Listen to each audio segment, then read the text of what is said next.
Hi hello నమస్తే welcome to విజయ మా ఊరు ఆడియో బుక్స్ ఛానల్. నేను విజయలక్ష్మిని. ఫ్రెండ్స్, నవల స్రవంతిలో ఎద్దనపూడి సులోచన రాణి గారి నవల బంగారు కలలు ఆడియోగా మీకు వినిపిస్తున్నాను కదా. మరి ఈరోజు బంగారు కలలు నవల ఆడియో 3వ భాగం వినిపించబోతున్నాను.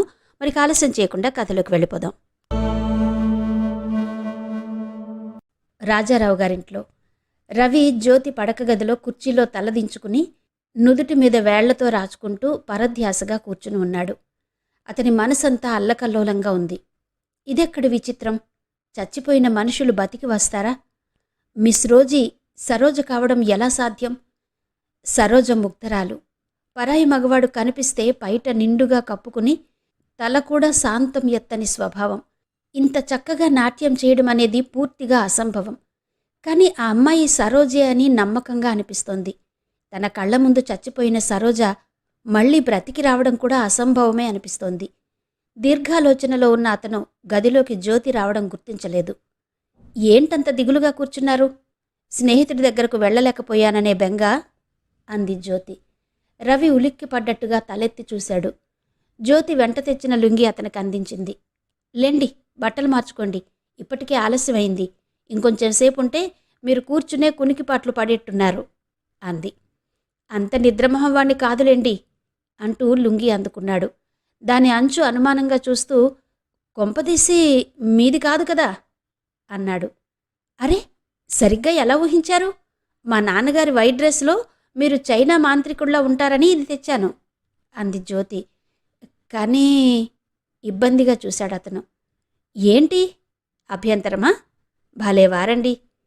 నేను మిమ్మల్ని చూసి చాలా డాషింగ్ మోడ్రన్ యంగ్ మ్యాన్ అనుకున్నాను. మీకు కూడా ఉన్నాయా ఈ పాత చాదస్తాలన్నీ? మీరు కూడా ఇంతేనన్నమాట. పైకి మాటల్లో మాత్రం చాలా అధునాతనం, లోపల మనసుల్లో చూస్తే ఒట్టి సనాతనం. ఏవండి, కట్టుకుంటారా? మా డాడీని పిలవమంటారా అంది జ్యోతి.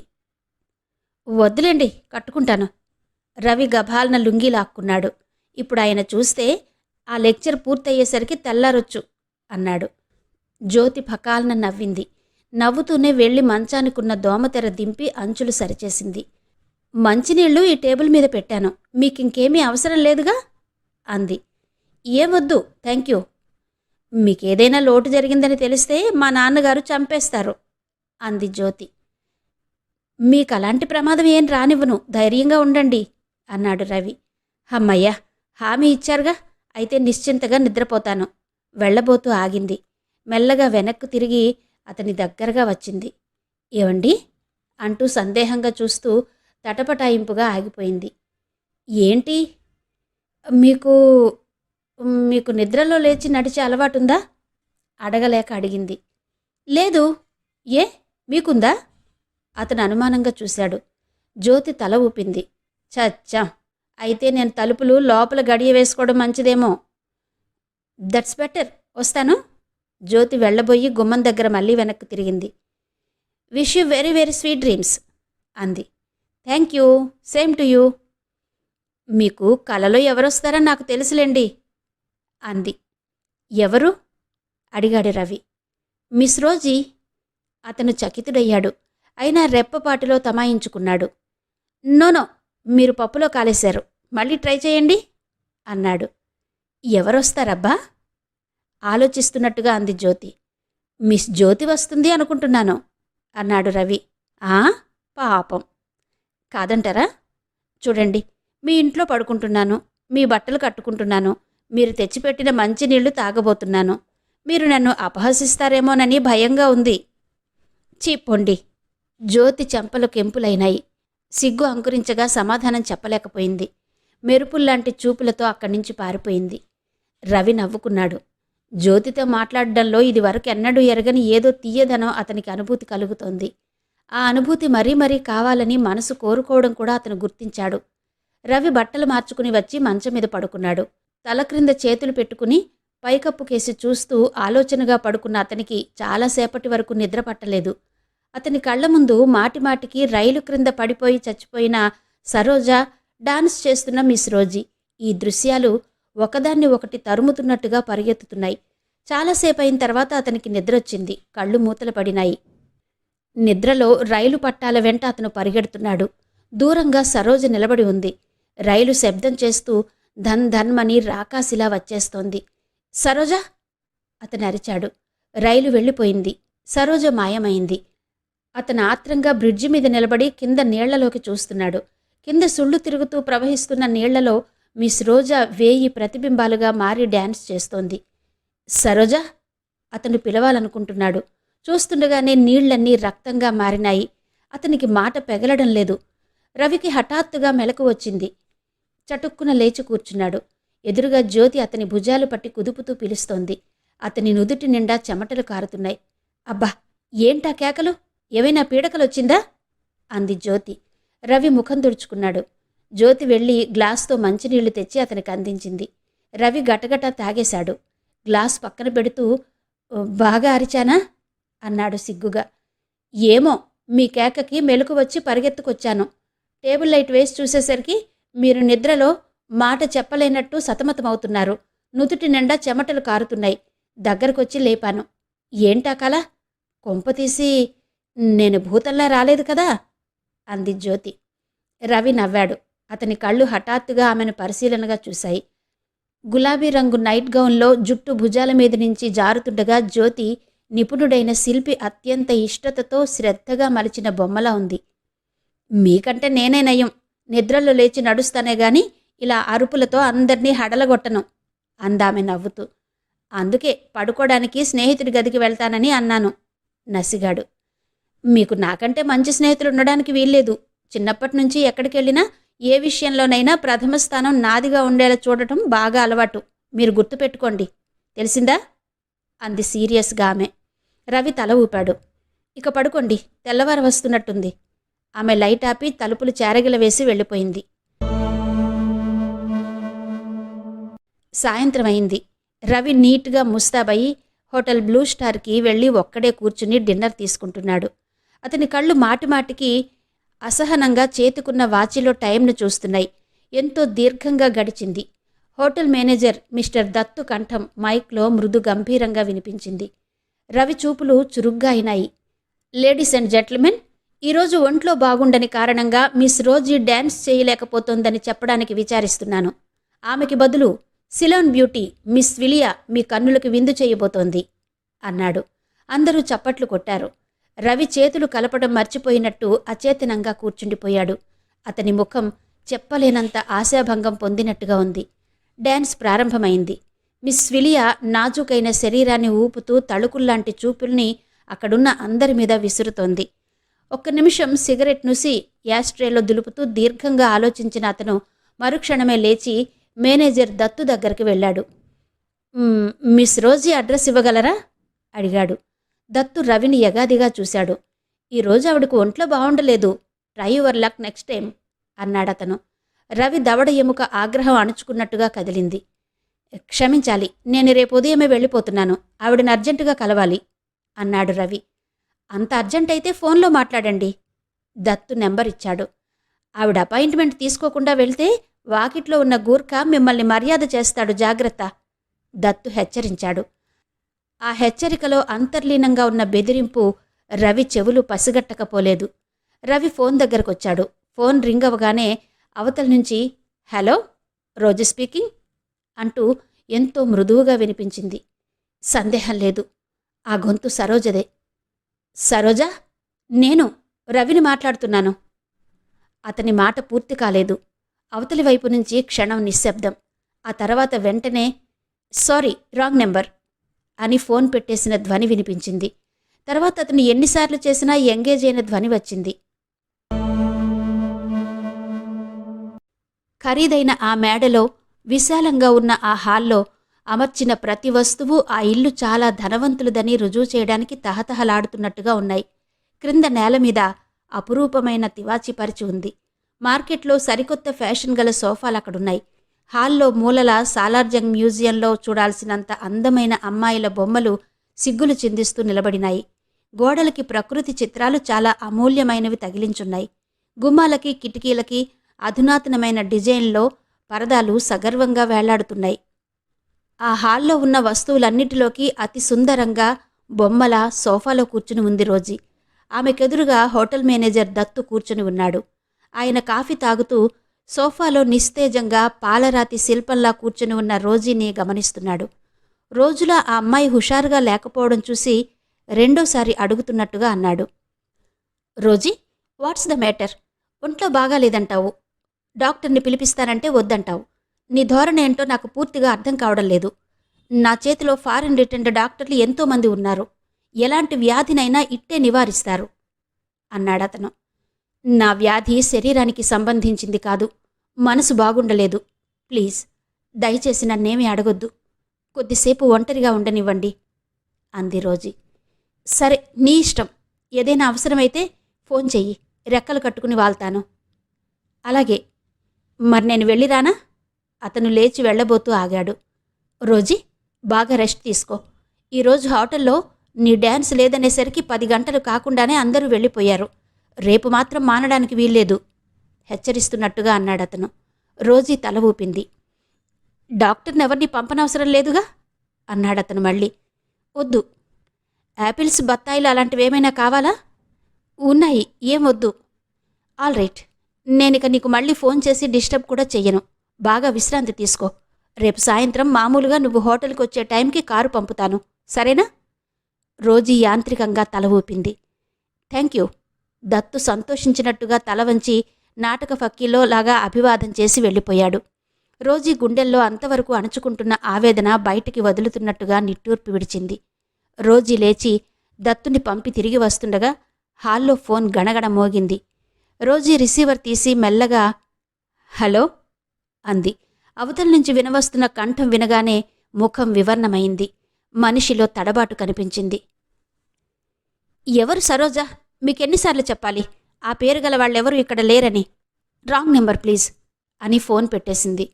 రోజీ ముఖం నిండా చిరు చెమటలు అలుముకున్నాయి. ఫోన్ మీద నుంచి చెయ్యి తీసింది. వేళ్లు కంపించాయి.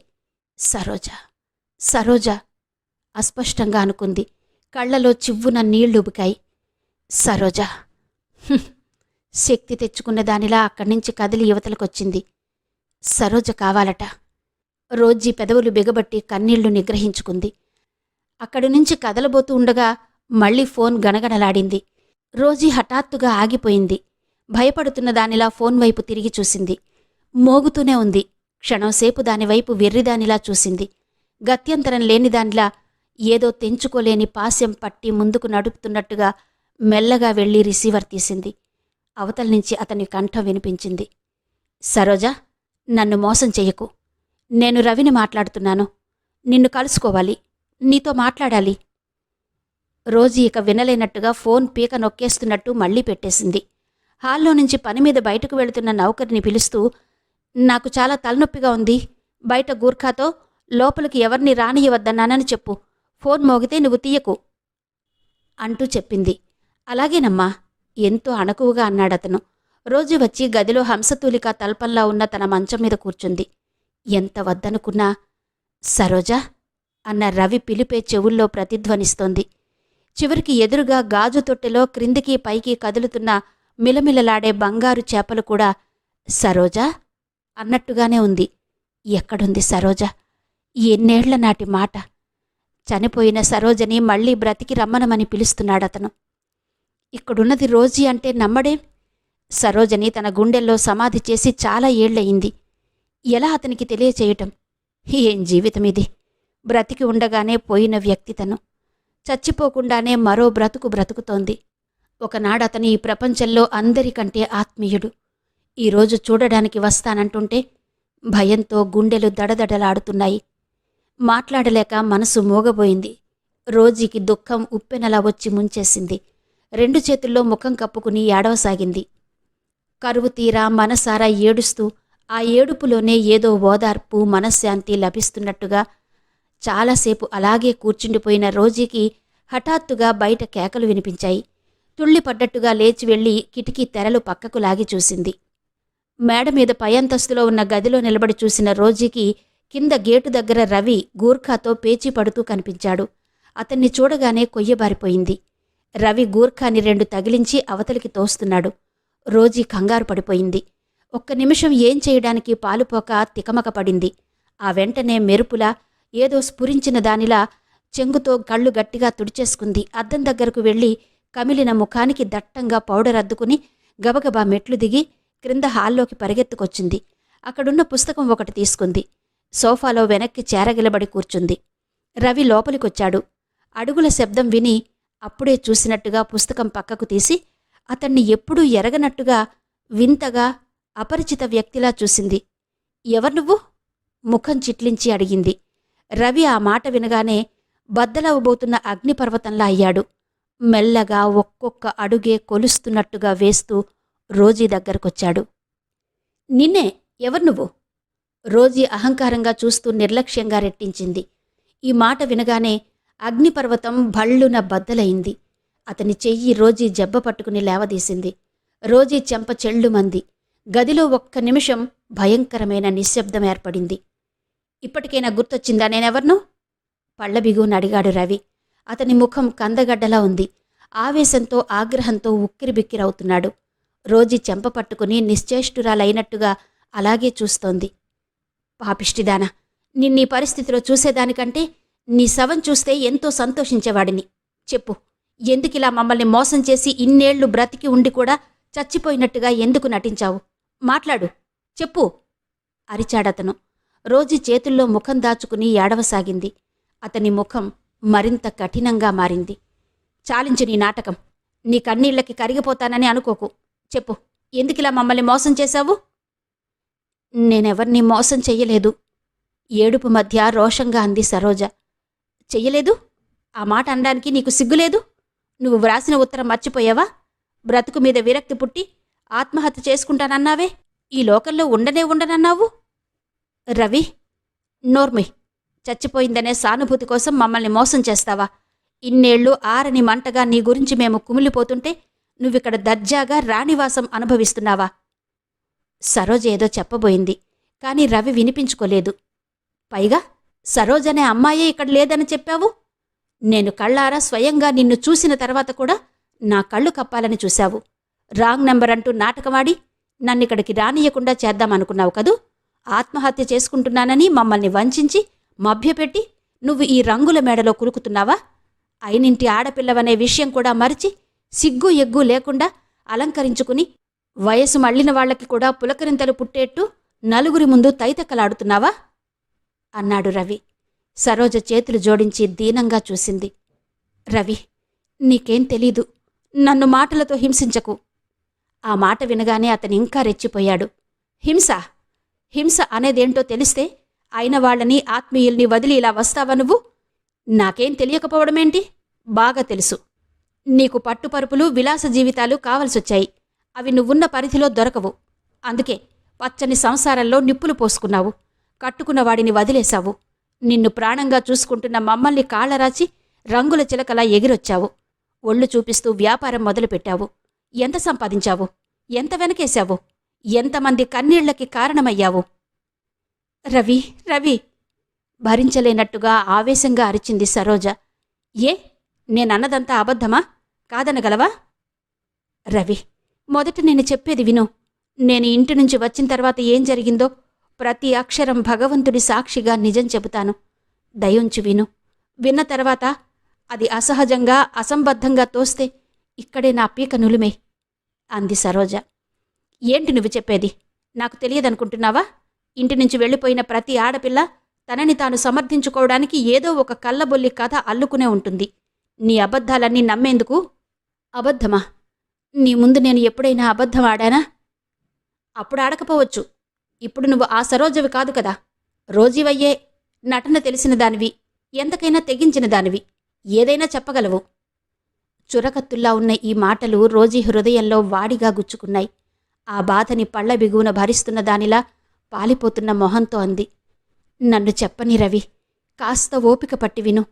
నేను చెప్పిన తర్వాత అది నీకు అబద్ధాల అల్లికగా తోస్తే నీ ఇష్టం వచ్చినట్టు చెయ్యి. నేను కాదనను. రోజీ గతమంతా అతని కళ్ల ముందు కనిపించేటట్టు చెప్పడం ప్రారంభించింది. రవి, ఊహ తెలియకముందే తల్లిని పోగొట్టుకుని నా అనేవాళ్లు లేని నన్ను మీరు దగ్గరకు తీశారు. ఏ లోటు లేకుండా పెంచి పెద్ద చేశారు.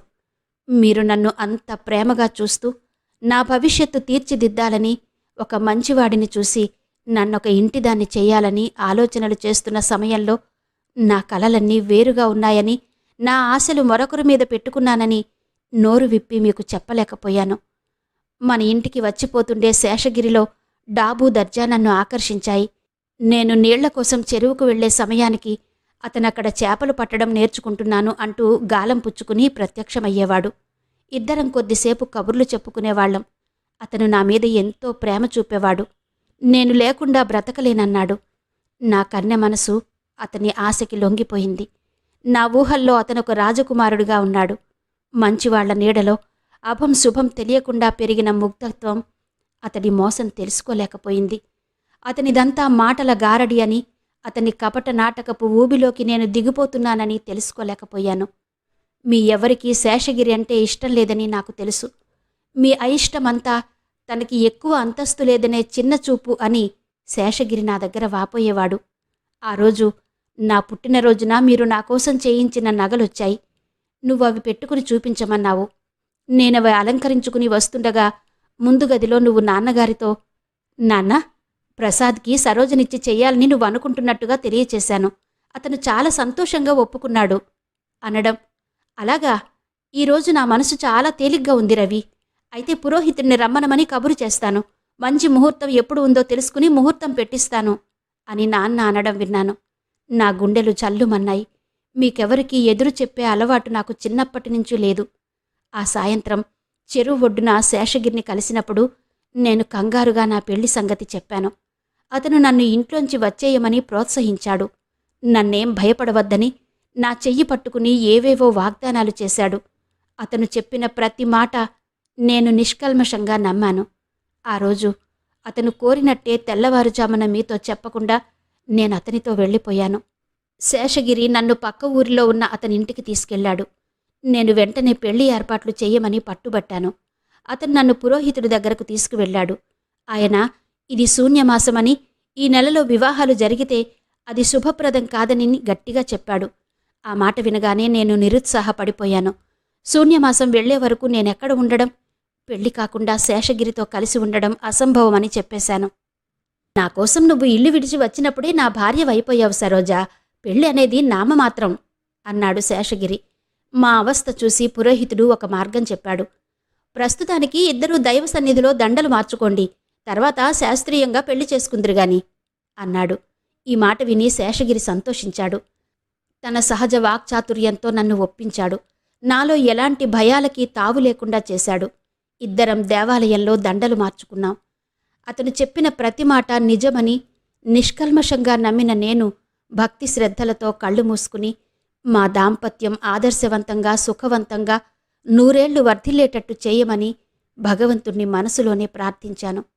నేను కోరుకున్నదల్లా ఒక్కటే, ఒక చిన్న ఇల్లు. అందులో శేషగిరితో ఆనందం నిండిన మా దాంపత్యం. 2 3 మా అనురాగానికి నిదర్శనంగా పిల్లలు. ఇంతకంటే నాకింకేమీ వద్దు. వీటితో నేను చాలా ఆనందంగా ఉండగలను అనిపించేది. ఆ విధంగా అతనికి మనసా వాచా భార్యనయ్యి, నేను ప్రేమించిన అతనే నా జీవిత సర్వస్వం అనుకుంటున్న నేను అతన్ని కించిత్తు కూడా అనుమానించలేని గుడ్డిదాన్నయ్యాను. కొద్ది రోజులు నా కాపురం ఆనందంగానే గడిచింది. కాని క్రమంగా శేషగిరికి నా మీద ఉండే అభిమానం మెల్లగా అంతరిస్తున్నట్టు నా మనసు పసిగట్టింది. శరీరం మీద మోజు తీరగానే అతను నిర్లక్ష్యంగా మాట్లాడసాగాడు. నేను పెళ్లి మాట ఎత్తితే, ఇంకేం పెళ్ళి, అప్పుడే అయిపోయింది అంటూ హేళన చేసేవాడు. పైనుంచి వెక్కిరింతగా, నీకు మళ్ళీ పెళ్లి కావాలనుందా? ఉంటే పురుషోత్తం గారిని అడిగి కట్నం తీసుకురా, ఆయన్ని నా కాళ్ళు కడిగి కన్యాదానం చెయ్యమను అంటూ వ్యంగ్యంగా మాటలు విసిరేవాడు. ఆ ఇంట్లో సర్వస్వం తెగతంపులు చేసుకుని రమ్మనమని నన్ను ఆనాడు ప్రోత్సహించిన పెద్ద మనిషి మళ్ళీ ఈరోజు ఆ ఇంటికి వెళ్లమనడంలో ఉద్దేశమేంటి? నేను వెళతానా లేదా అని పరీక్ష చేయడమేగా. మాటకి మాట ఎదురు చెప్పి అతన్ని రెచ్చగొట్టడం ఇష్టం లేక మౌనంగా ఉండిపోయేదాన్ని. నా మౌనం అతనికి ఇంకా అలుసైపోయింది. రాను రాను అతని ప్రవర్తన శృతిమించసాగింది. నేను అతనంటే పడిచచ్చే మనిషిలా, లేచి వచ్చిన బజారు మనిషిలా ఈసడించసాగాడు. నా మనసు అతని వ్యంగ్యోక్తులకి తూట్లు తూట్లు పడినట్టయ్యేది. పెళ్లి అయిన కొద్ది నెలలు కూడా గడవకుండానే శేషగిరితో నేను నా సంసారం గురించి కన్న కలలు ఎండమావులని తేలిపోయింది. అతను జూదరి, తాగుబోతూ, వ్యభిచారి కూడా. నేను తెలుసో తెలియకో నా అన్నవాళ్లని వదులుకుని ఈ నరకంలోకొచ్చాను. కష్టమో నిష్ఠూరమో ఈ జీవితం భరించక తప్పదని గుండె రాయి చేసుకున్నాను. శేషగిరి తాగివచ్చి నన్ను నానా మాటలు అనేవాడు, కొట్టేవాడు. 2 రోజులకొకసారైనా వీధిలోకి నెట్టి నీకు దిక్కున్న చోట చెప్పుకో పో అంటూ హింసించేవాడు. నా దగ్గరున్న నగలన్నీ మొదట్లో తెలియక అతనికి ఇబ్బందిగా ఉందంటే ఇచ్చేశాను. నాకు పుట్టినరోజుకి మీరు చేయించిన గొలుసు మాత్రం అతనికివ్వలేదు, దాచేశాను. చీటికి మాటికి అది ఇవ్వమని గొడవ చేసేవాడు. వాళ్ళకి డబ్బు పంపించమని ఉత్తరం రాయి అనేవాడు. నా ప్రాణం పోయినా ఒప్పుకుంటాను గాని మీకు డబ్బు కోసం వ్రాయటం ఒట్టి మాట అని చెప్పేశాను. అతని చేతులు నొప్పి పుట్టే వరకు కొట్టేవాడు. నోరు నొప్పి పెట్టే వరకు అసభ్యమైన తిట్లు తిట్టి వెళ్ళేవాడు. ఈ పెళ్లి చేసుకోవడంలో నేను చేసిన పొరపాటేంటో నాకు అర్థమైపోయింది. నా గుండె బండరాయయింది. శేషగిరి పైపై షోకులు చూసి తీపి తీపి మాటలు నమ్మి అతని మీద వ్యామోహంతో అయిన వాళ్లని కాలదన్నుకుని వచ్చాను. ఇంట్లో నుంచి చెప్పకుండా వచ్చి వాళ్లకి తలవంపులకి కారణమైన నేను మళ్ళీ ఏ ముఖం పెట్టుకుని ఆ ఇంటికి వెళ్ళను? నా జీవితం చేతులారా నేనే సర్వనాశనం చేసుకున్నాను. నా ఈ నరకానికి నేనే కారణం అన్న వ్యధ నన్ను కుంగదీయసాగింది. ఆ పరిస్థితుల్లో నాకు నెల తప్పింది. నేను తల్లిని కాబోతున్నాను అనే విషయం తెలుసుకోగానే హడలిపోయాను. నాకే దిక్కులేదు. ఇంకో ప్రాణిని నేనేం చేసుకోను అనిపించింది. కాని అంత నిస్పృహలో కూడా నాలో ఆశలాంటిది మొలకెత్తింది. కనీసం ఈ మాట విన్నాకైనా శేషగిని మారతాడేమో అనిపించింది. మా ఇద్దరి మధ్య ప్రాణం పోసుకోబోతున్న ఈ రక్త సంబంధం అతన్ని మారుస్తుందేమోనని, అతని బిడ్డకి తల్లిగా నన్ను గౌరవిస్తాడేమోనని అనుకున్నాను. కాని అది కూడా దురాశే అయింది. నేను గర్భవతిని అని తెలియగానే అతను మండిపడ్డాడు. ఈ పీడ నాకేంటి అన్నాడు. అసలు నా ప్రవర్తనే మంచిది కాదు అన్నాడు. నీతిమాలిన నేను తనని మోసం చేసి బలవంతంగా ఈ పెళ్లిలోకి దించానని బుకాయించాడు. అతని ధోరణి వినగానే నేను నీరుగారిపోయాను. ఆ పరిస్థితుల్లో ఒకరోజున నేను సాయంత్రం వేళ దేవాలయానికి వెళ్ళి ఇంటికి తిరిగి వచ్చాను. పడక గదిలో నుంచి నవ్వులు వినిపించాయి. నేను గుమ్మంలో నుంచి లోపలికి తొంగి చూశాను. గదిలో మంచం మీద అపరిచితురాలైన ఒక అమ్మాయి పడుకుని ఉంది. శేషగిరి పక్కలో కూర్చుని ఆ అమ్మాయితో సరసాలాడుతున్నాడు. ఆ దృశ్యం చూడగానే నా గుండెలు భగ్గుమన్నాయి. చేతికి అందినది అందినట్టే పట్టుకుని వెళ్ళి ఇద్దరి తలలు చితకబాదాలన్నంత ఆవేశం వచ్చింది. కాని ఎలాగో వివేకం తెచ్చుకుని తమాయించుకున్నాను. ఆ అమ్మాయి నన్ను చూడగానే లేచి కూర్చుంటూ, డార్లింగ్, ఎవరి అమ్మాయి అంది. మా పనిమనిషి టపీమని సమాధానం చెప్పాడు శేషగిరి. శేషు ఆడపులిలా గర్జించాను నేను. శేషగిరి ఆ అమ్మాయిని వదిలి గది బయటకొచ్చాడు. ఏంటి అరుపులు? మర్యాద తెచ్చుకుని ప్రవర్తించడం నేర్చుకో. ఇంతసేపు ఎక్కడెక్కడ షికార్లు కొట్టి వచ్చావు? వంట అయిందా? మా ఇద్దరికి భోజనం ఈ గదిలోకే తీసుకురా అంటూ ఆర్డర్ ఇచ్చాడు. అతని ధోరణి అచ్చు పని మనిషితో మాట్లాడినట్టే ఉంది. నేను దెబ్బతిన్న పులిలా చూశాను. శేషు, నా కంఠంలో ఊపిరి ఉండగా అలా జరగదు. అడుగు జారాను కదా అని హద్దు మీరి ప్రవర్తించకు. ఎవరా అమ్మాయి? అవతలకి వెళ్ళమను. ఆ పడక అడ్డమైన వాళ్ళు దొర్లేది కాదని చెప్పు అంటూ ఆవేశంతో అరిచాను. కాని శేషగిరి కించిత్తు కూడా చలించలేదు. పైనుంచి ఎకశక్యంగా నవ్వాడు. ఇదివరకు వచ్చిన వాళ్ళు కూడా ఇలాగే భ్రమపడ్డారు. చెప్పింది చెయ్యి పో అన్నాడు. చెయ్యను. నీ తీయటి మాటలతో నన్ను ఇంటి నుంచి బయటకొచ్చేలా చేశావు. దండల పెళ్ళంటూ దగా చేశావు అరిచాను. నోర్ముయ్, ఆ దండలెప్పుడో వాడిపోయినాయి. నీ మీద నా మనసు తరిగిపోయింది. ఇంకా మంచివాడిని కాబట్టి నీకింత ముద్ద పడేస్తున్నాను. అందుకు సంతోషించు. ఇంట్లో నుంచి గెంటానంటే నీ బ్రతుకు కుక్కలు చింపిన విస్తరవుతుంది.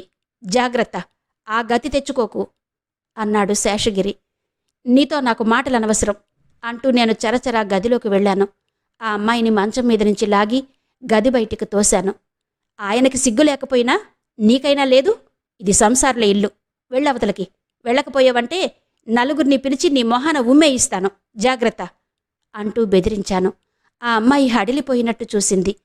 గిరి, ఇంటికి రమ్మనమని పిలిచి పని మనిషి చేత అవమానం చేయిస్తావా? మళ్ళీ నీ గడప తొక్కితే ఒట్టు అనేసి గబగబా వెళ్ళిపోయింది. గదిలో మంచం మీద ఉన్న దుప్పటి లాగి పారేసి ఇంకోటి పరుస్తున్న నా దగ్గరికి శేషగిరొచ్చాడు. అతని కళ్ళు క్రోధంతో ఎర్రగా ఉన్నాయి. ఏ, ఒళ్ళు బాగా కావరంగా ఉందా అన్నాడు. నేను గిర్రున అతని వైపు తిరిగాను. శేషు, మంచో చెడో నేను ఇంటికి వచ్చాను. నిన్ను పెళ్లి చేసుకున్నాను, పిల్ల తల్లిని కూడా కాబోతున్నాను. నువ్వు బయట ఏ తిరుగుళ్ళైనా తిరుగు, ఈ ఇల్లు మాత్రం పవిత్రంగా ఉండని అంటుండగానే కళ్ళల్లో నీళ్లు తిరిగాయి నాకు. ఏడిసావలే, వేధవ లెక్చర్లు నువ్వును. సరే, నీ ఇంట్లో నువ్వే ఉండు, నాకు డబ్బులు కావాలి, పడేయ్ అన్నాడు. డబ్బా? నా దగ్గర ఎక్కడిది? డబ్బు లేకపోతే ఆ గొలుసుందిగా, తీ బయటికి అన్నాడు. మళ్ళీ మొదలు కాబోలు గొడవ. భగవంతుడా అనుకున్నాను. అది ఎప్పుడో రవికిచ్చేశాను, నా దగ్గర లేదు అన్నాను మొండిగా. ఈ మాట వినగానే శేషు మండిపడ్డాడు. ఎప్పుడో ఎవడికిచ్చావు?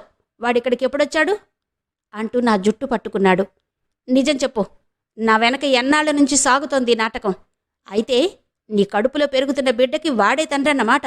హోసి రాక్షసి అంటూ కొట్టసాగాడు. అతని దెబ్బలకి నా శరీరం పూర్తిగా బండబారిపోయింది. శేషు నా తల గోడకేసి కొట్టడంతో ముక్కు అదిరి రక్తం కారసాగింది. శేషు నన్ను దూరంగా వెళ్ళి పడేటట్టు తోశాడు. నీ టక్కర పనులు ఇక నా దగ్గర సాగవు. నువ్వొక్క క్షణం నా ఇంట్లో ఉండడానికి వీల్లేదు. నేను మళ్ళీ తిరిగొచ్చేసరికి నువ్వు ఈ ఇంట్లో ఉండడానికి వీల్లేదు. ఎక్కడికి పోతావో, ఎట్లా చేస్తావో నీ ఇష్టం అన్నాడతను. శేషు, ఎక్కడికి వెళ్ళను? ఎవరున్నారు నాకు అన్నాను. ఎవరు లేకపోవడం ఏంటి? చెడిన ఆడదానికి ఊళ్ళో అందరూ మగుళ్లే అనేసి వెళ్ళిపోయాడతను. నేను మ్రాన్పడిపోయి కూర్చుండిపోయాను. నా నిస్సహాయత్వానికి నాకే ఒక్కసారి పెద్ద పెట్టున ఏడుపొచ్చింది. శేషు అభిప్రాయం నాకు బాగానే అర్థమైంది. నా మీద మోజు తీరిపోయిన అతను నన్ను ఎలాగైనా వదిలించుకోవాలని చూస్తున్నాడు. ఈరోజు కాకపోయినా రేపైనా నేను ఈ ఇంట్లో నుంచి వెళ్లాల్సిన దాన్నే. ఈ లోకం సంగతి బాగా తెలుసు నాకు. దగాపడిన ఆడదాన్ని నేను కళ్ళంబడి నీళ్లు పెట్టుకున్నా ఎవరూ నమ్మరు. కండకావరంతో కళ్ళు కానరాలేదని ఈసడిస్తారు, వెక్కిరిస్తారు, హేళన చేస్తారు. క్షణక్షణం జీవితం నవ్వుల పాలయ్యేలా గేలి చేస్తారు. ఆ క్షణంలో జీవితమంటే నాకు అంతులేని విరక్తి కలిగింది. నాకు నేనే ఒక మార్గం నిశ్చయించుకున్నాను. నాలాంటి అభాగ్యురాళ్లని ఒక్క మృత్యువు మినహా ఎవ్వరూ ఆదరించరని తెలుసుకున్నాను. లేచి పెరట్లో తులసికోటలో భద్రంగా దాచిన నగల పెట్టె తీసుకున్నాను.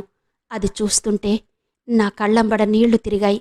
నా మీద అభిమానంతో మీరు చేయించిన ఆ నగ మీకే చేర్చాలని అనుకున్నాను. అది శేషగిరి చేతిలో పడి ఏ ఉంపుడుగత్తె మెడలోనో అలంకరించబడడం నాకిష్టం లేకపోయింది. నేనేమైపోయానోనని మీరు వెతుక్కోకుండా నేను ఆత్మహత్య చేసుకుంటున్న వైనం చీటి వ్రాసి అందులో పెట్టాను. ఆ రోజు రాత్రి నేను వచ్చేసరికి నువ్వు కూర్చుని చదువుకుంటున్నావు. నేను నిశ్శబ్దంగా ఆ పెట్టె అక్కడ పెట్టి వచ్చేశాను. నిజం చెబుతున్నాను రవి, ఆ క్షణంలో నాకు బ్రతకాలనే కోరిక ఈషణ్ మాత్రం కూడా లేదు. నేను గబగబా వెళుతుంటే దూరం నుంచి నువ్వు పరిగెత్తుకు రావడం, సరోజా అని కేక పెట్టడం వినిపించింది. నేను చప్పున పక్కకు మళ్లీ రైల్వే స్టేషన్లోకి పరిగెత్తాను. మీరు వెన్నంటి వచ్చి పట్టుకుంటారేమోనని భయం వేసింది. స్టేషన్లోకి పరిగెత్తుకుంటూ వచ్చిన నేను అక్కడ కదలడానికి సిద్ధంగా ఉన్న రైల్లోకి ఎక్కేశాను. రైలు కొద్ది దూరం వచ్చిన తర్వాత ఒక బ్రిడ్జి వచ్చింది. అక్కడ నీళ్లు ప్రవహిస్తున్నాయి. గుండె రాయి చేసుకుని కళ్ళు మూసుకుని రైల్లో నుంచి ఆ నీళ్లలోకి దూకేశాను. నేను మరణిస్తున్నానని, నా బాధలు తీరిపోతున్నాయనే వెర్రి ఆనందం కలిగింది నాకు. సరోజ ఆగి కళ్ళు తుడుచుకుంది. సరోజా? రవి దిమ్మెరపోయినట్టు చూస్తున్నాడు. అవును రవి, ఆ విధంగా ఆ రోజు చచ్చిపోయినా బావుండేది. కాని పాపి చిరాయువు అన్నారు. నా ప్రాణం పోలేదు. సరోజ గొంతు వణికింది. రవి ఆగ్రహం చల్లారిపోయింది. ఆ రోజు ఆ అమ్మాయి ఇంకో అభాగ్యురాలెవరో కాబోలు. అచ్చం నీలాగే కనిపించింది. నువ్వే అనుకున్నాం. తర్వాత అన్నాడు రవి. ఇంతవరకు ఎద్దనపూడి సులోచనారాణి గారి బంగారు కలలు నవల ఆడియో 3వ భాగం విన్నారు కదా. మిగిలిన కథ తర్వాతి భాగాల్లో వివరిస్తాను. మరి యథాప్రకారం నవల ఆడియో తప్పకుండా లైక్ చేసి అలాగే మీ విలువైన కామెంట్స్ కూడా నాకు తెలియజేస్తారు కదూ. మళ్ళీ మరో భాగంతో మీ ముందుంటాను. అంతవరకు సెలవు. నమస్తే.